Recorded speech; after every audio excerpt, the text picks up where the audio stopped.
শিরোনাম সচিবালয়ে অগ্নিকাণ্ড ক্ষয়ক্ষতি নিরূপণে ৩ মন্ত্রণালয়ের কমিটি। এবার বিস্তারিত আলোচনা। সচিবালয়ে অগ্নিকাণ্ডের ঘটনায় ক্ষয়ক্ষতি নিরূপণে ৩ মন্ত্রণালয়ের পক্ষ থেকে কমিটি গঠন করা হয়েছে। এর মধ্যে শ্রম ও কর্মসংস্থান মন্ত্রণালয়ের ক্ষয়ক্ষতি নিরূপণে ২টি কমিটি এবং স্থানীয় সরকার মন্ত্রণালয় এবং সড়ক পরিবহন ও সেতু মন্ত্রণালয়ের পৃথক কমিটি গঠন করা হয়েছে। আজ বৃহস্পতিবার শ্রম ও কর্মসংস্থান মন্ত্রণালয় থেকে এ সংক্রান্ত ২টি অফিস আদেশ জারি করা হয়েছে। এছাড়া বাকি ২টি মন্ত্রণালয়ের জনসংযোগ শাখা থেকেও কমিটি গঠনের তথ্য নিশ্চিত করা হয়েছে। সচিবালয়ের ৭ নম্বর ভবনে বুধবার দিবাগত রাত আনুমানিক ১টা ৫০ অগ্নিকাণ্ড ঘটে।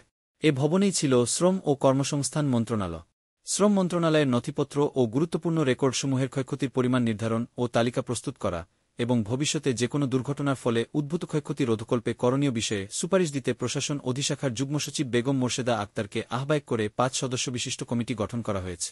কমিটিতে সদস্য হিসেবে আছেন শ্রম ও কর্মসংস্থান মন্ত্রণালয়ের উপসচিব মোহাম্মদ আশরাফ হোসেন, জ্যেষ্ঠ সহকারী সচিব পূর্বী গোলদার, সহকারী সচিব মোস্তাফিজুর রহমান এবং সদস্য সচিব হিসেবে আছেন জ্যেষ্ঠ সহকারী সচিব মোহাম্মদ মাসুম। এছাড়া মন্ত্রণালয়ের সম্পদের ক্ষয়ক্ষতির পরিমাণ নিরূপণের জন্য প্রশাসন অধিশাখার যুগ্ম সচিব আব্দুছ সামাদ আল আজাদকে আহ্বায়ক করে অপর একটি কমিটি গঠন করা হয়েছে। গঠিত এ কমিটিতে সদস্য হিসেবে আছেন উপসচিব মোহাম্মদ সাইদুর রহমান, সিস্টেম অ্যানালিস্ট সুকান্ত বসাক, সহকারী maintenance engineer ASM Mehrab Hossain. সদস্য সচিব হিসেবে আছেন উপসচিব কামাল হোসেন। ২ কমিটিকে আগামী ৭ কর্মদিবসের মধ্যে প্রতিবেদন দাখিল করতে বলা হয়েছে।